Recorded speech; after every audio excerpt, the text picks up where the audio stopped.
All right, folks, the Supreme Court temporarily blocks an order to lift pandemic-era restrictions on asylum seekers. In Chief Justice John Roberts' brief order, he asked the Biden administration to respond by the evening to an emergency appeal filed by several Republican-led states seeking to keep the policy known as Title 42.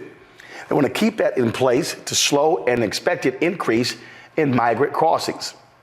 Roberts' move means the policy, which allows officials to swiftly expel migrants at the U.S. border, will stay in effect at least until the justices decide the emergency application. I'm going to talk about this now with my panel. Joining me right now, Michael Imhotep, host of the African History Network show. Also, Dr. Mustafa Santiago Ali. He, of course, a former senior advisor for environmental justice of the EPA. And joining us as well is Randy Bryant, diversity and inclusion strategist, speaker, trainer, and writer. Okay, glad to have all three of you here. So let's talk about this here. Mustafa, I want to start with you. You've got advocates who say Title 42 is wrong, that we should not have this, is what the Trump administration put forth. But you even got Democrats who are saying we have a border problem in this country. Your thoughts on this Supreme Court decision, and how do we deal with this issue of illegal entries into the country? Well, you hit the major point is that, one, we have to make sure that we finally have real immigration reform. We haven't had it since 1986. And because folks on Capitol Hill have refused to actually address that systemic issue, then we have things like Title 42, which was put in place through the public health law, I believe it was 1944, that said that when you have, these types of pandemics and other types of things, you could use it to stop folks from being able to come into our country because you didn't want them to be able to spread the disease around. So we continue to place Band-Aids on the real issue at hand, which is true immigration reform. Now, I understand that we also, the president in 2021 actually moved forward and shared with folks on Capitol Hill his plan for immigration reform. But once again, folks refused to do what was necessary to address that issue.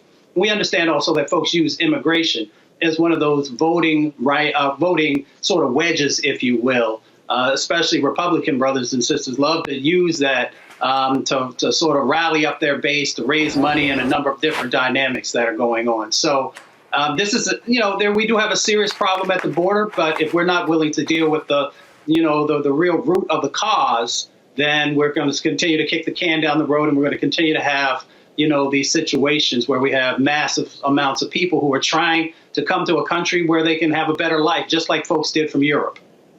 Michael, again, what is the answer? Because you can either confront the problem, or you can keep kicking it down the can.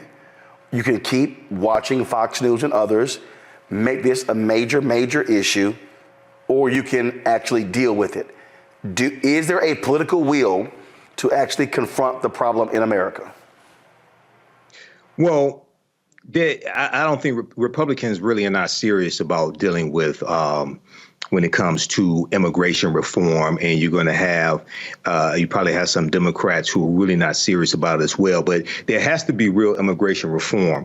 And when we look at something like Title 42,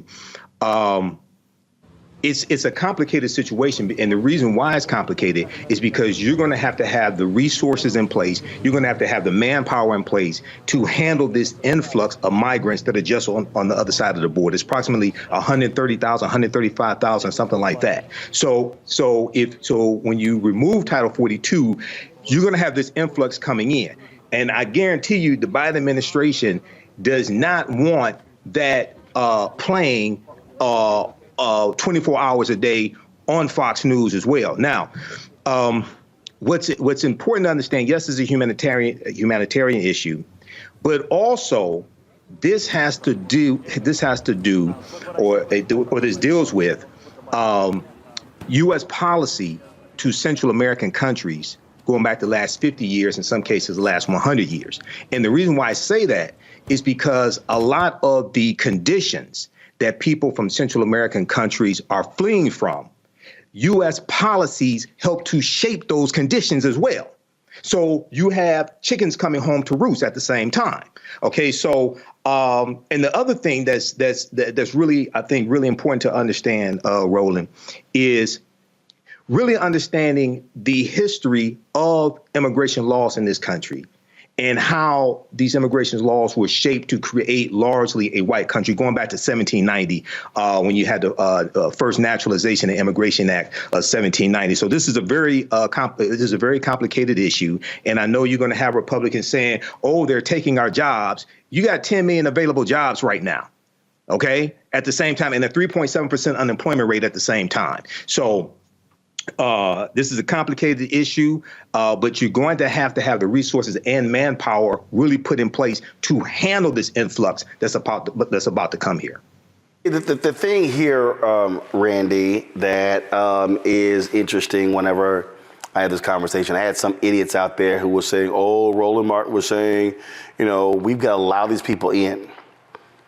Here's a fact that we have to confront, and that is America's never wanted to confront this issue. Big business benefits from illegal immigrants. Exactly. There are services, there are jobs and services that are being done right now that Americans do not want to do. Mm-hmm. That's a fact, Randy. It's a fact. Right. And so people are like, oh, we can't have this. Okay? If you want to shut it down, if you want to close the border, you better figure out how all these other things are going to get done without the cheap labor. Right. I don't see real immigration reform happening anytime soon because too many people, one, like you were saying, benefit from us having people who are willing to do work that a lot of Americans are not willing to do. Our society is built, our capitalistic society is built on a working class folk that are in the fields picking our vegetables, or in the factories helping ensuring that we get our meats, that are in the wine industry, and that are pulling the grapes. We are dependent, and there are people who become extraordinarily wealthy because of these people. And so everyone's kind of wishy-washy when it comes to immigration laws. Also, if people are paying attention, it should not be something you have to look for. We apply immigration laws dependent on, honestly, the hue of the person. And so no one is solid about it. It's very interesting to me how at some points people are, humans, and we want to save people, and we recognize the crises in countries depending on the hue of those people. And so it's going to be difficult to get immigration policies in place because no one has a firm stance on it, because it works for the very people who say that they're against us letting people in. See, I get a kick out of the folks who don't want to own up to what is really happening in our society on this issue. Mm-hmm. And Mustafa, and we can go a number of industries, not just oranges and lettuce, not just the crops in Florida, California, Texas, and other places. We're also talking about customer service sector jobs. Right. We're already talking about right now, Mustafa, how that industry has folks who are even applying for jobs. So again, I would love for all of these people who are like, close the border. Okay, gotcha. You're going to have to confront what Americans are not doing. And how do you still have a functioning society if you don't have people doing those jobs? Nobody. Then people say, well, pay higher wages. Absolutely agree. Question: are you going to pay higher prices? I remember, Mustafa, when Levi's left the United States, and I kept telling people, okay, We want stuff cheaper, faster. Most importantly, cheaper.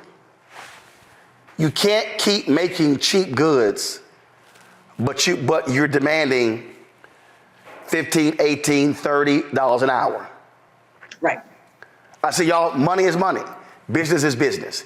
And that's the thing when we're having this conversation, Mustafa, folk don't want to deal with all these folks, including black people, yelling, hollering, and screaming about get rid of legal immigration. They don't want to pay those higher prices for goods and services. Yeah. You close the border. I'm very clear on this. You will have significant impacts to our economy. Some would even say that parts of our economy will crash. Now, there are those who would like to see that. So we need to understand the totality of the game that's being played around immigration, because you see these ebbs and flows with it. There are those who want to see our economy at this time not continue to grow until after 2024. I don't even need to call out who those individuals are. Most folks have enough brain power to understand that. The other side of this dynamic is that we utilize our visas in some really interesting ways. So for those of us who followed what was going on during COVID-19, and we talked a little bit about the agricultural sector, you know, even though we had shut the border in many instances, we still had folks who were coming in who were working in some of those various things that we mentioned earlier. Then you looked at some of the things that were going on in the meat plants as well. And many folks will remember the stories about a number of immigrants who were working in those meat plants who were getting sick. They didn't have any rights. So folks also play on this immigration game by making sure that folks don't have the rights to be able to fully navigate our system. So for our folks, I understand that we want to make sure that we have economic opportunities, but the reality is that many of those jobs, as we've said before, are not the ones that many of our folks are actually interested in. And we should also make sure that we're raising salaries for everyone. But as you said, Roland, making sure that we understand how that plays out in higher costs and a number of other dynamics that will hit, sort of the pocketbook issues that we all deal with. And look, Michael, the thing here is here. America loves cheap products. We love it. And we got to own up to jack up your expenses. Products going up. You gonna love them then? Yeah, a lot of this deals with the fact that a lot of people don't understand basic business, basic economics, don't understand how this works. First of all, for all the people who want to stop undocumented immigrants coming here, all the people who say ship them back, shut down the borders, things like this. First of all, they ain't going to ship back 11 million undocumented immigrants. That's not going to happen in this lifetime or the next time. Secondly, the way you can help stop undocumented immigrants coming here is to stop eating food that you did not grow yourself. That's what you can do to help stop that. Stop eating food that you did not grow yourself. Now, most people are not willing to make the sacrifice to do that because about 90% of the food that you eat, if not more, at some point, an undocumented hand touched that to deliver it to your mouth, to your plate. And then the other thing that we have to understand is the term undocumented is a tricky term. The reason why is because about 40% of people who are classified as undocumented came here legally and overstayed their visas. So visa overstays contribute a lot to this as well. It's like if you have a legal driver's license and then your birthday comes and it expires and you keep driving, you're driving on an expired license. Well, it's not like you started driving illegally at first. It just has to be renewed. So about 40% of people who get classified as undocumented are visa overstays as well. So this is why it takes a lot of education to really understand the problem before we can fix the problem also. But this is a lot of people, unfortunately, a lot of Americans don't even understand how the economy works. And Randy, we talk about those visas.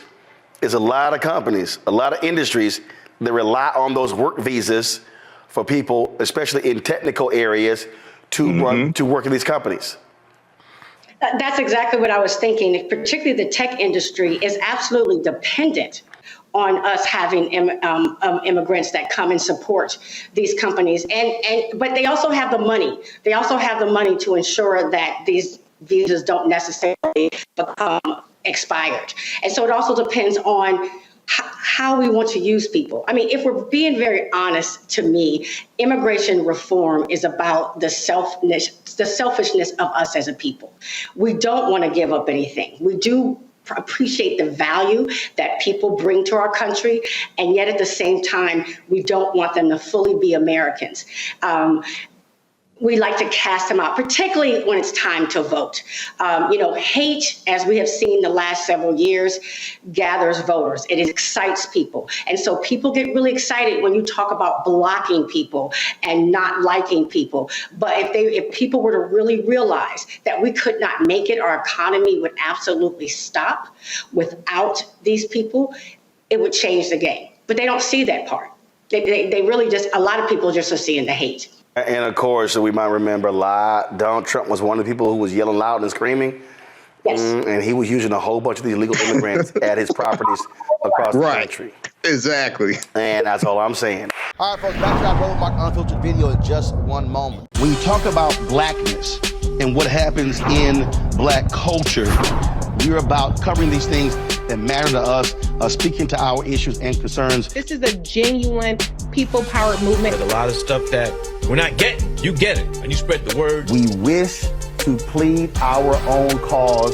Too long have others spoken for us. We cannot tell our own story if we can't pay for it. This is about covering us. Invest in black-owned media. Your dollars matter.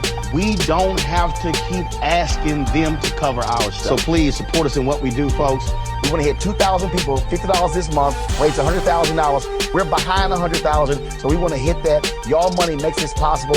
Checks and money orders go to P.O. Box 57196, Washington, D.C. 20037-0196. The Cash App is $RM Unfiltered. PayPal is R Martin Unfiltered. Venmo is RM Unfiltered. Zelle is Roland at RolandSMartin.com.